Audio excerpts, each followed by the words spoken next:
Kaixo ikasleok, gaurko bideoan Mesopotamiaren zibilizazioaren aldiak, gizartea eta artea aztertuko ditugu. Goazen aurrera. Dakizuenez, ibaietako zibilizazioen artean Mesopotamia ekialde hurbilean garatu zena izan zen. Ekialde hurbilaz esamoldea 17. eta 18. mendeetan hasi zen erabiltzen, Europar potentzien menpe zeuden herriak adierazteko. Ekialde hurbilak bi lautada alubial hartzen ditu barne. Bat, Eufrates eta Tigris ibaien artean dagoena, eta bestea Nilo ibaiarena. Lurralde honi ilgora emankorra deitzen diogu, daukan formagatik, begira. Zona hauetan, Sumertar herria, Kaldeoa, Asiriarra, Hebretarra edota Feniziarra garatu ziren, baita Egiptearrak ere. Mesopotamiako lurraldeak gaur egungo Iranen, Iraken eta Sirian kokatzen ditugu. Hona hemen bere mugak.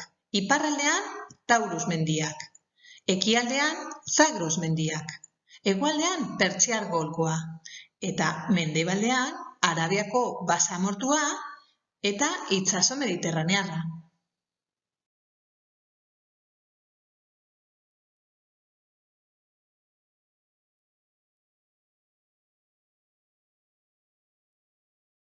Mesopotamia hitzak ibaien arteko lurraldea esan nahi du. Kasu honetan Tigris eta Eufrates ibaiak dira.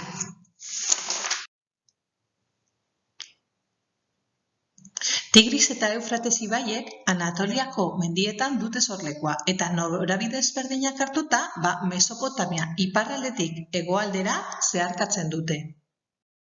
Aintzinean euren bokalak banatuta zeuden, baina pizkanaka sedimentuz betetzen joan zen eta delta lokatsu bat eratu zen, golko pertsiarran itsasoratzen dena, Txad el Arab izenekoa.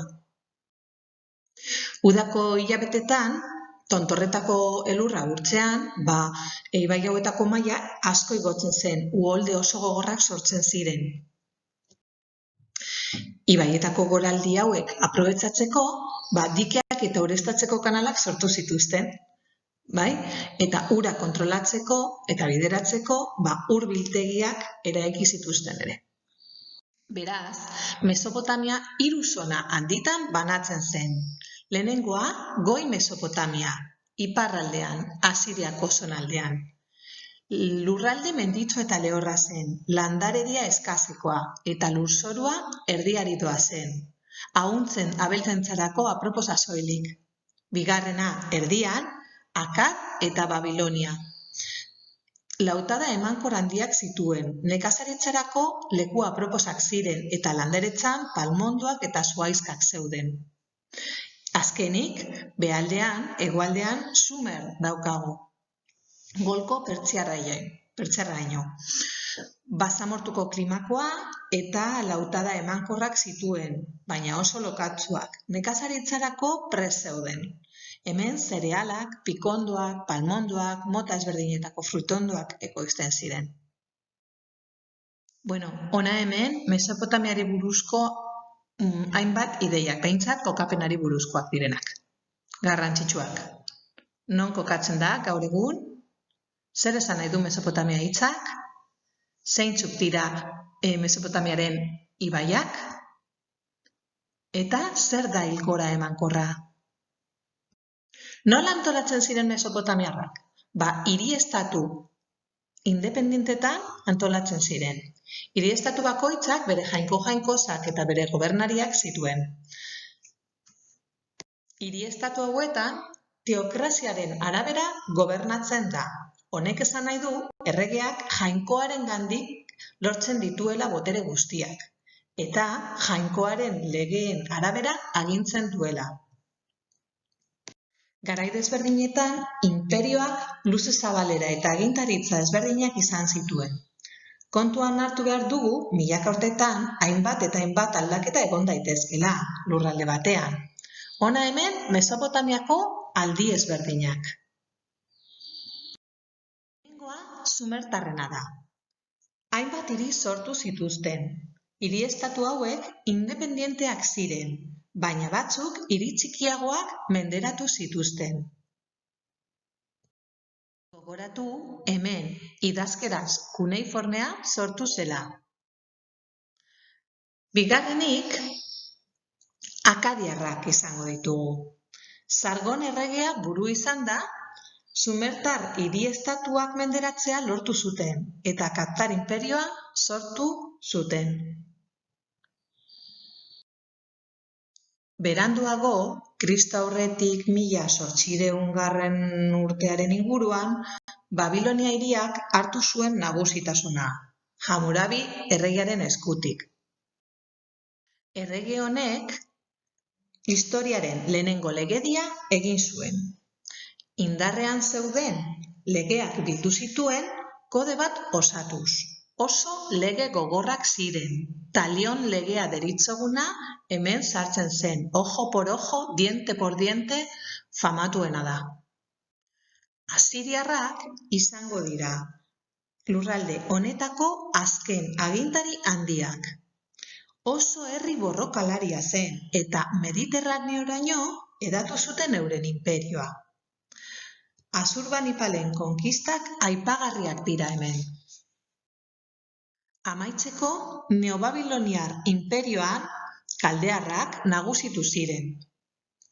Nabukodonosor bigarrena izan zen erregerik inportanteena.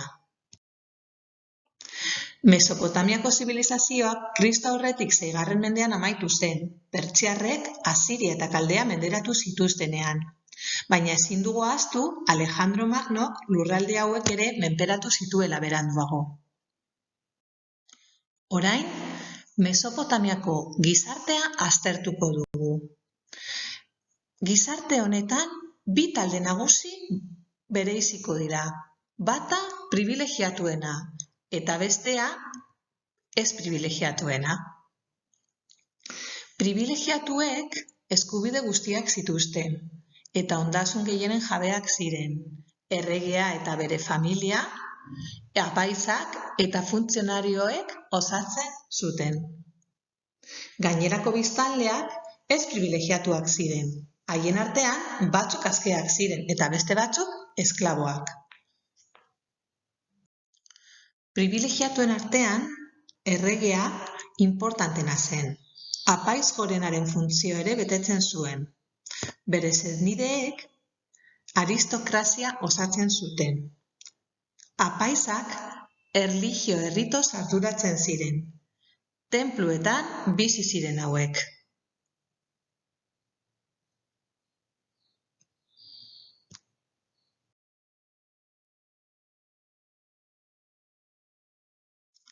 Gizarte hierarkizatu honetan, funtzionarioen taldea aipagarria da. Eskribek eta soldaduek osatzen zuten. Eskribek idazten, irakurtzen eta zenbatzen zekiten. Botere handia zuten, gizarte honetan jende gehiena analfabetoa zelako, eta euren lana ezinbestekoa zen gizartea aurrera emateko, ekonomia garatzeko. Ez privilegiatuen taldea aztertuko dugu orain. Esklaboek zein askeek erregearentzat edo tenpluentzat lan egiten zuten. Nekazariei hirien inguruko lurrak alokatzen zizkieten, baina ordainetan uztaren zati bat eman behar zieten jabeei. Eskulangileak lantegietan aritzen ziren, eta mota askotakoak ziren euleak, arotzak, urregileak. Esklabuak gauzatzat hartzen ziren, eta zal eta eros daitezke. Ezin ditugu ahaztu emakumeak. Emakumeak gizonen menpe zeuden, aitaren menpe edota ezkontzean senarraren menpe. Lan egiten zutenen artean, gizonen soldataren erdia irabazten zuten. Erlijio mesopotamiarra. Mesopotamiarrak politeistak ziren, hau da, hainbat jainko jainkosarengan sinesten zuten. Adibidez, Anu, zeroaren jainkoa, Iztar, gerraren jainkosa, Enlil, haizearen jainkoa. Jainko-jainkosa hauek naturako fenomenoen bidez adierazten ziren, eta baita ametsen edo iragarpenen bidez ere. Jainko-jainkosek giza itxura zuten, baina hilezkorrak ziren. Ez zuten hilosteko bizitzan sinesten gizarte honetan. Orain, arkitektura mesopotamiarra aztertuko dugu. Harririk ez zegoenez, adobea eta adreilua izan ziren materialik erabilienak. Arkoa eta ganga erabiltzen hasi ziren Kristo aurretik 3. milurtekoan. Ganga erdipuntu arkoa erabiliz eratzen da. Jauregi, tenplu eta hilobi erraldoiak eraiki zituzten. Modu horretan, haien agintarien boterea adierazten zuten. Ziguratak aztertuko ditugu. Eta zen hiri bakoitzeko eraikinik inportanteena. Hiri bakoitzeko jainkoaren egoitza zen. Gurtsak eta opariak bertan jasotzen ziren, eta hiria zigurataren inguruan antolatzen zen. Ur hiriko zigurata aztertuko dugu. 1926 urtean, Ur hirian Leonard Gutlick arkeologoak hainbat errege eta erreginen hilobiak aurkitu zituen. Hilobi hauetan jauregien moduan hornituta zeuden. Errege-erreginen eskeleto ez gain edo gorpu ez gain, beste gizakiena eta animaliena ere aurkitu zituzten. Musikoak, soldaduak, laguntzaileak ziren. Erregearen kortearen kideak. Erregea hiltzen zenean, eurek bai hiltzen zituzten, erregeari laguntzeko bere hilobian, bai. Goazen orain eskultura mesopotamiarra aztertzera. Mesopotamiarrek estatua txikiak eta erliebe ederrak egiten zituzten. Estatuetan, gizon irudiak adierazten zituzten gehien bat. Erregeak, jainkoak edo goi funtzionarioak izaten ziren normalean. Zutik azaltzen dira batzuk. Beste batzuk, aldiz, jesarrita. Baina, jarrera batean edo bestean, ezaugarri berak dituzte. Aurrez aurreko posizioa, ikusten duzuenez argazkietan, eta mugimendurik ezaz gain, begi handiko aurpegiak zituzten. Erliebeak harrizkoak izaten ziren normalean. Eta honetan, Mesopotamiako politika edo gertaera garrantzitsuen ezenak adierazten zituzten. Hau, lehoi zauritua deritzoguna da. Erliebe honetan, aldiz, gerra gertaera bat azaltzen da. Gurdiak, zaldien erabilpena eta euren armak ikusten ditugu. Espero dut bideo hau zuentzat lagungarri izatea eta laster beste batzuk saiatuko naiz igotzen eta eskuragarri izatea. Agur!